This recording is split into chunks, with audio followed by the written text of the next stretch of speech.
Hello and welcome to the ever-improving EG Recap. I'm the ever-improving Jack Lindsay. Before I get into any news today, I just wanted to say thank you to those of you who've been commenting. The vast majority of these comments have been really useful and encouraging, and they're helping me to improve these recaps step by step. And some of them are just fun. For example, on last episode, I was kind of wondering aloud what might motivate someone to pick an infantryman over cavalry in the new Mountain Blade game. And Grommel actually explained it down here. He says, historically, foot soldiers with spears could very well hold off a cavalry unit. Cavalry is used for flanking and shock attacks, unlike movies where cavalry is often a suicide squad. This is also the case in Mountain Blade if you use tactics correctly. For example, if you charge with a cavalry unit into a Huskarl shield wall in the game, the cavalry is going to have a bad time, momentum is lost, and the cavalry gets hacked to pieces. I gotta say, I love nerdy feedback like that. I think it's super cool. And if we look down here, I also kind of wondered out loud last episode why a gang would care if you stole a car, and Permeus II shed some light on that. He said most gangs tend to have the mindset that everything inside the location they control is theirs or under their purview. So that car was theirs or something they could have stolen themselves, but you've just taken that opportunity from them. They also don't know if you're from a rival gang that's invading their turf. So you guys are actually making me smarter, whether you're a medieval warfare history nerd or a real-life gang member. So keep it coming.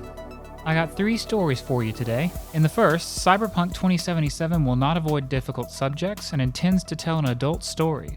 Up next, we got 3 different fan-made projects that are remaking Ocarina of Time, Arkham Asylum, and Dino Crisis in the Unreal Engine. And finally, one of the writers from Exclusively Games named Martin Toney was actually given an early set of pieces ahead of the official launch from the Fallout Wasteland Warfare tabletop. So let's start it off with Cyberpunk. Recently, the Polish gaming press has been revealing a lot of new information about Cyberpunk. So there was this interview between Polski Radio and lead quest designer Paweł Sasko, where they talk about some of the mature themes of the game and how it will not shy away from contentious topics, contrary to many games in today's climate. It was all in Polish, of course, but thanks to the efforts of Redditor The Neon Arcade, we've got a summary of the information in English. First of all, we've learned that 4 unique styles have been used to craft the aesthetics of Night City, affecting not only the clothing, but also the architecture. These styles are entropism, kitsch, neo-militarism, and neo-kitsch. Now, if you're like me, none of that meant anything when you heard it. Or maybe not, you guys know a lot. But I've actually got some tweets from the Cyberpunk team explaining what each of those mean in the context of the game. Entropism, they say, is the look of poverty that derives from humans grappling with and struggling against technology and its unforgiving advance. It denotes a lack of design blending with the general poverty of means and ideas. And they've got a tagline for it here with this picture that reads, necessity over style. Kitsch is the look of a long-lost golden age on people entirely unwilling or unable to forget it. It's flashy, bold, and usually cheap, filled with gold-plated cyberware, implants encased in brightly colored plastic, and larger-than-life makeup. And the tagline for it is style over substance. Neo-militarism is the look of global conflict and corporations jockeying for power. Cold, sharp, and modern, making everyone look as if they are ready to drop out of an AV's cargo door and head straight into combat. And their tagline is substance over style. And that car looks awesome. And finally, neo-kitsch is the look of infinite wealth and vanity. Synonymous with luxury, it has been blossoming among Night City's wealthiest elites, those who can afford to buy anything, who can afford to be anything they want to be. And its tagline is style and substance. What the heck is going on around the neck here on this lady? Still a really cool car. CD Projekt Red says their goal is to tell a movie-like story for adult audiences, touching on subjects that we face in our times today. They specify that their games are not toys and not for children. They say, in today's culture, we try to avoid difficult subjects, but they will not shy away from these. In fact, they say, the game is loaded with them. They want people to think for themselves, and it will be up to us to decide what our morality is. The game will allow you to look at things from different perspectives, so it will rarely be a black and white situation we find ourselves in. The goal is to keep the player on the edge of his seat by telling a breathtaking story. Effin' A, I say. We can't swear on YouTube, right? I don't think we can. V's main goal is to break free from Night City's shackles and find himself a better life, and finding the immortality chip is closely connected to this goal, which makes Johnny the key to the main plot, and the relationship you build with him over time will shape the game's ending. Our next story is actually 3 stories, but they're very similar, so we're putting them together. Basically, 3 different people are remaking 3 different classic games in the Unreal 4 engine. The first of these people, who goes by the handle of CryzenX, is remaking The Legend of Zelda: Ocarina of Time. Now, he's actually pretty far along in his project, as you'll see from the footage playing in the background. Several character models, including Link and Saria, are fully animated. He's got the sound effects and the music in place, and although it's a little bit choppy, he's even got combat working. Now, it's been forever since I've played the original, but were there giant flying helicopter pineapples? For some reason, those have totally slipped my mind. While you guys are watching the footage from this video, which shows Link running around in Hyrule Field, there are actually 2 other videos that I included in the article I wrote about this, which of course will be in the description below. And in those videos you can see other locations like Kokiri Forest and the inside of the Great Deku Tree, as well as some of the aforementioned characters. Since this project has been in development for such a long time, and since these videos are starting to get really high view counts, I think it's very unlikely Nintendo hasn't heard about it yet. For whatever reason, they haven't taken any legal action yet, but of course they could at any moment, especially since CryzenX is advertising his Patreon, asking for support so that he can work on this project full time. That might be close enough to making money off of it for Nintendo to strike it down. But if they don't, it's only a matter of time before we start seeing the free downloads for this remake popping up. You better believe I'll be bringing that story to you.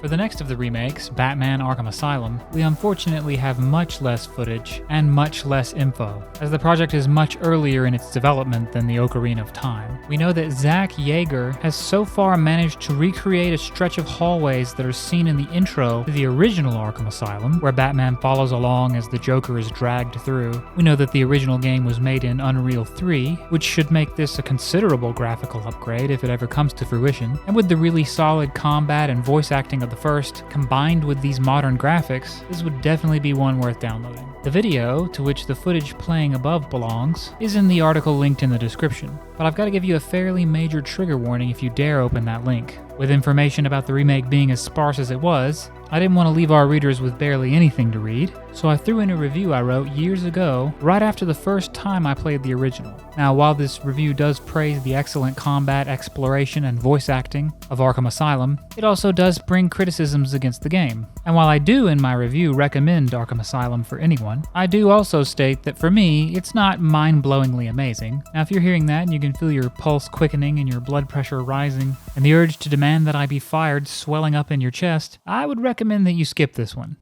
The last remake is a blast from the past. Quite literally, the Jurassic past. Were there raptors in the Jurassic era? I bet you guys will know in the comments. In any case, Team Arklay is remaking the original Dino Crisis in the Unreal 4 engine. This one's been in development for a while, and I've covered video updates from Team Arklay showcasing environments and UI. But in this latest video, we actually get a glimpse at 3 characters. A rather unfortunate velociraptor, our red-headed protagonist, and technically a Compsognathus, since that's what the POV is from. Now, I don't know if Capcom knows about this one.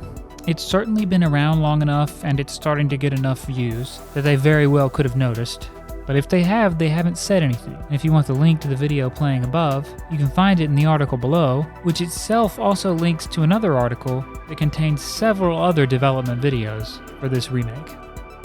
And last but certainly not least, I want to tell you guys about Martin Toney. If you do a search for him on exclusivelygames.com, you'll find a dearth of articles, many of which are about tabletop games and their box sets. Let's say we've got Gunpla, the thriving niche hobby, Resident Evil 2, the board game, top 5 Warhammer 40k games, Resident Evil 2 board game expansions.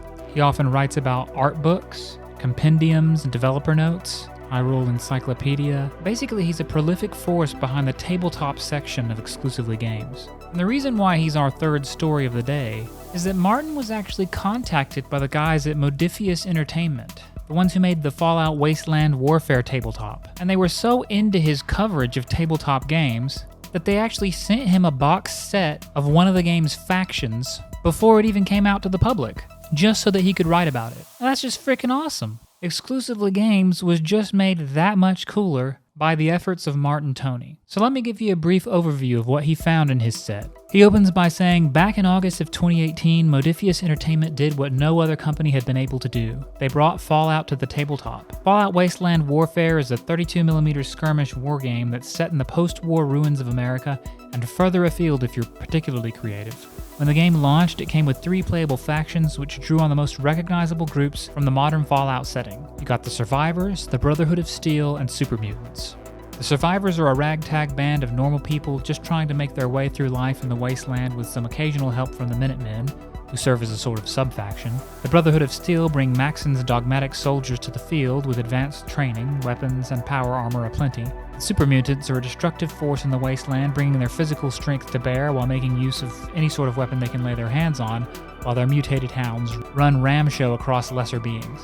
Ramshow? I don't know this one. I think Martin might be an Aussie. He was given the opportunity to playtest the Raider faction, who he defines as being versatile and primarily focused on offensive playstyle. They have 3 named hero characters: Ak-Ak, a master of heavy weapons, Avery, a sharpshooter, and Shinjin, a sort of support character ghoul. But there is, of course, Martin says, more to the Raider faction than just their hero leader units. They come packing a variety of ground pounders to do the boss's bidding, and this includes Raiders and Raider Outlaws, the cheap and effective mainline units, the average Joes lifted off street corners, handed a weapon and told to go to work, Scabbers and Scaver Outlaws, the career raiders turned professional scavengers. No slouch with a rifle, these raiders lend you a more effective offensive edge and are a more capable unit when it comes to hacking and lockpicking, but they'll cost more to recruit. Psychos and Psycho Outlaws, the true lunatics of the Raider faction. These quick-moving killers are adept at close-quarters brawling and wear light armor to make it easier to outmaneuver their foes. No slouch with a pistol, but a master with a lead pipe, the Psychos are basically just walking, talking attack dogs. And veteran raiders are at the top of the food chain, second only to a named boss, but often at the head of their own smaller bands of raiders. Tough, ruthless, and typically well-equipped, the veteran raiders are handy with heavy weapons, merely decent with conventional pistols or rifles, and experts at caving in heads. Having access to a suit of raider power armor will turn any veteran raider into a force to be reckoned with. Now, he breaks down every single one of these units and heroes, from their abilities and die rolls and the math behind them, to strategies. And he does this over the course of 3 articles, all of which are going to be linked below. And if you're into Fallout or tabletop games, you'll undoubtedly find his strategic breakdowns useful. And I'd recommend checking out some of his other articles too, especially if you're into tabletop. I remember on one of them, I don't recall which specifically, he was unboxing some kind of a robot model and said that it was supposed to have white paint, but instead it had come with pearlescent white. And I think that was the moment I officially fell in love with his writing. I love nerdy obsessiveness like that. So be sure to head on over and check these articles out. And also be sure to like, comment, subscribe, and share. And together with your help and Martin's and all the woodland creatures, we're gonna get this spirit bomb growing. I'll see you next time.